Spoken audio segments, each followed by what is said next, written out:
Ladies and gentlemen, today is a very, very, very special day. I have been given the keys to an RX7.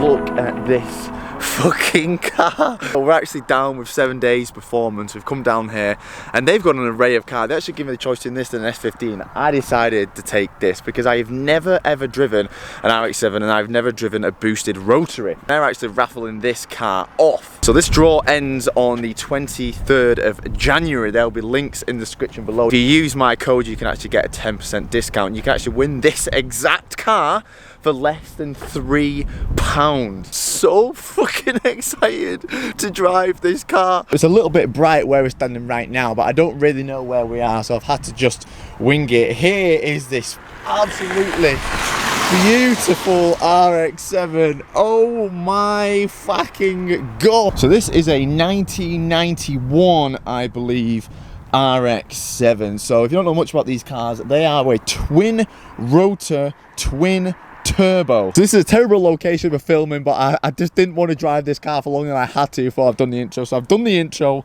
Let's go and drive it. Oh my god, am I fucking excited. And this is what it looks like. I know a lot of people are going to be very interested in this video because you've probably never even seen an in-depth review on an RX7 or whatever. It is technically 4 seats, okay? I don't know what that is. I don't know what I've just done. There's a seat here and there's a seat here. Now let me tell you right now, they are not seats.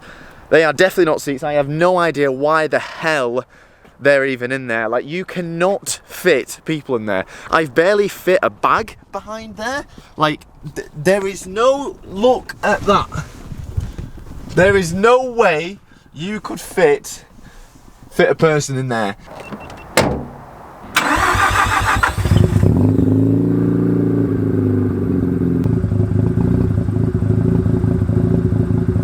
This car is absolutely tiny. It is absolutely tiny in here. I'm all the way back. It is really small. The steering, I actually cannot believe how small it is in here. I actually did not think these cars would be that small because of the, the popularity they have, and I've never really heard of them being, difficult to drive.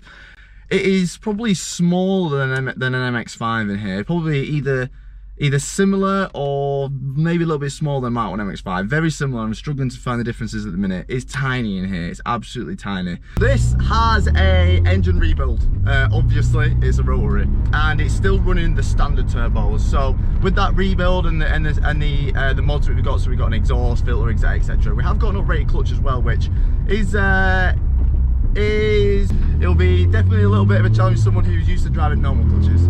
So we are running around 360 brake from what I believe. Now these cars came with 237 on a UK base, and in Japan they came out with 255. So the ones in the Japanese market came with a little bit more horsepower. They were tuned a little bit more. That was quite a bit lower than its rivals at the time. If you think about the Skylines and the Supras, they were all coming out with 276, the gentleman's agreement. So this was actually a little bit slower than those, but they made up for that because this is a lot lighter. So there's no traction control in here or anything. It's just get in, have a drive. Everything's so old, like the buttons, and it's so cool. Everything's so rattly. Yes, it's rattly. It's a 1991 Mazda. Got coilovers on here. We've got some tasteful mods and stuff, but it's not that modified. Now yes, this is a rotary. If you didn't know, it is not a piston. It's not a piston. It is a twin rotor 13B with 2 turbos strapped to it. So I'm pretty sure you've all heard of the nightmares around rotaries and things like that. And yes, they need to be serviced, and yes, this has had a rebuild. The steering wheel is touching my legs right now, and I cannot find a way to adjust the steering wheel up.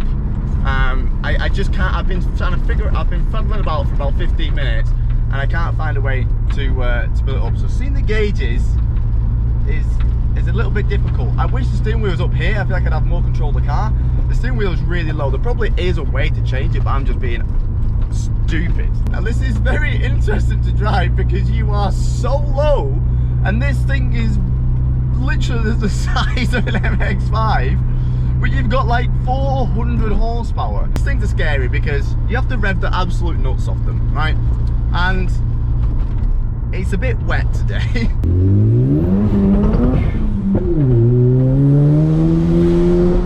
It's very slippy here.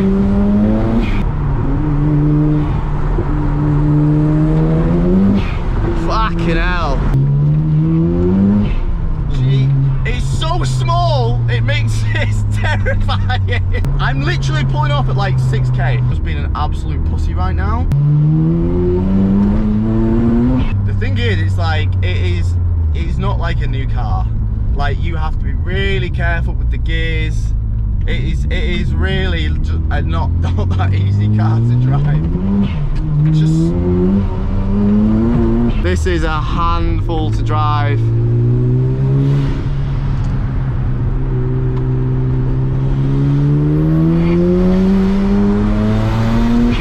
You've really got to be careful with that throttle because it's like such a short wheelbase and it's so light. It just really, it feels like a pendulum. Like when it slips, it just feels like a pendulum. It's just gonna go. Obviously, like I do not want to get it sideways because it is not my car. You get this idea from YouTube and whatever that the rotaries sound really weird, but when you're inside the car, they don't. I expected this to be like just like constantly off the limiter, just smashing through the gears. It's not. Like, it's actually not. With the 5-speed, the ratios are actually quite long. Like, I'm not gonna lie, the ratios seem quite long. Like, it doesn't seem like I'm going for the gears, and it just sounds like a normal piston car.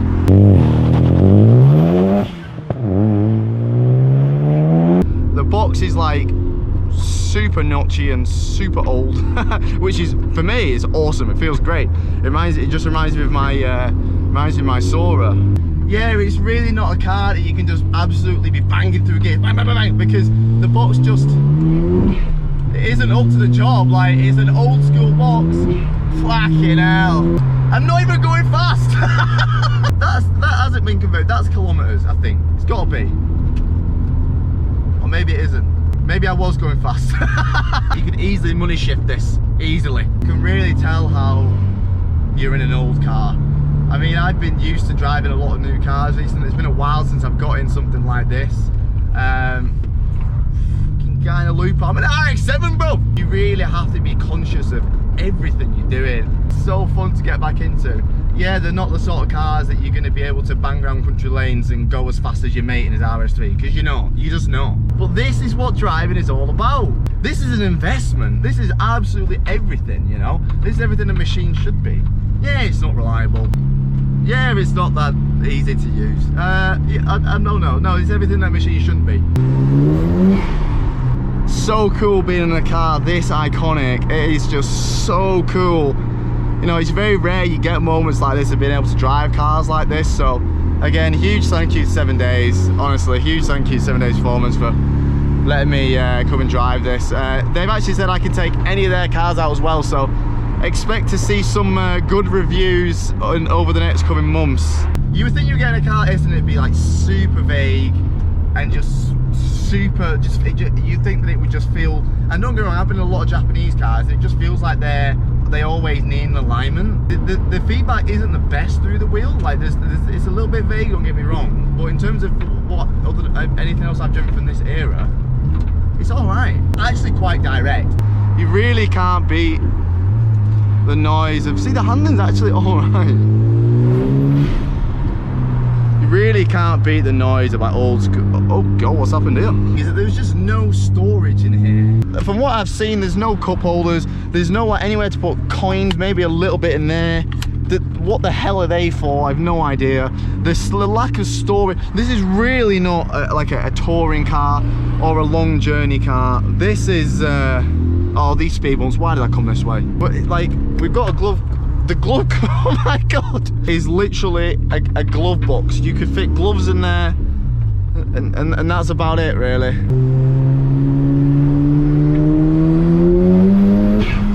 Fucking hell. As long as you've really got to be soft on that throttle. You want to pin it because you want to feel that boost coming hard, but it's just too dangerous.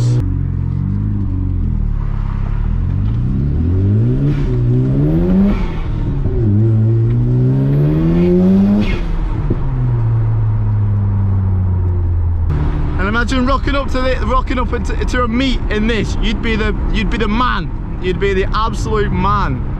So I think we're going to take it back to 7 days now, let him have the car back, get some pictures of it and stuff, because this is something that I might never do again. So I want to make sure that I've got enough pictures, and I want to make sure that I've got memories with this car, because, you know, this is really a car that, this is a once in a lifetime opportunity. I'm not going to lie, with the prices of these going up and up and up and up and up, like,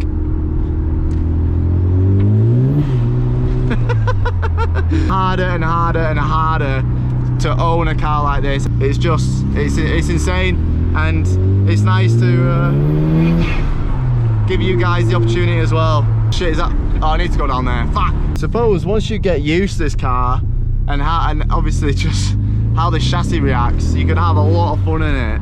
But I'm just not used to it, and I just do not know how that rear end's going to act. I'm sorry if the driving in this video hasn't been as fun as it sometimes is, but I'm sure you can understand, guys. Sadly, the weather today was not on my side, and I definitely did not want to be driving this car like a cunt.